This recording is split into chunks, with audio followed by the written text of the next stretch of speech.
araw-araw, ang dami sa ating umiinom ng pinakuluang tubig na pinalamig.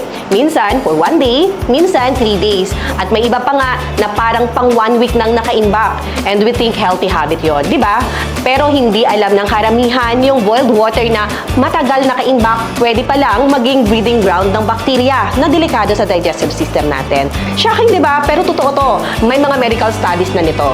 Ako nga pala si Janet, isang digestive health specialist. At today, tutulungan kitang maintindihan yung katotohanan behind the glass of water. Naakala mo safe, pero pwede palang makasama sa'yo.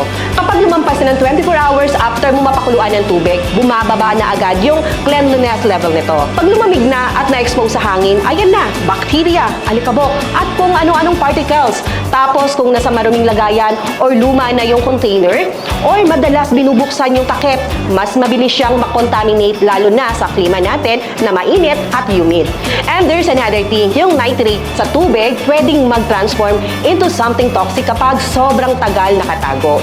Kung hindi malinis ang source ng tubig, pwede siyang maging nitrite, isang chemical na masama para sa tiyan o bituka, lalo na sa mga matatanda or may weak stomach, malaking risk ito. Tapos marami pang mga gumamit ng thermos or old plastic bottle. Pero kung hindi ito malinis properly, ang bakterya sobrang bilis dumami, dumidikit sa loob ng lagayan at napupunta sa tubig, kahit mukhang clear at walang amoy. So paano ba maging safe? Simple lang, uminom ng boiled water within 24 hours, ilagay sa clean and sealed container. Mas okay kung glass or stainless steel. Kung plastic bottle, siguraduhin madalas palitan at hindi yung paulit-ulit gamitin. Remember, yung tubig na iniinom natin everyday, pwedeng maging silent danger kapag pinabayaan. Ang tunay na malinis na tubig, hindi lang dapat mukhang malinaw. Dapat malinis ang pinagmulan, malinis yung container at tama yung timing ng pag-inom.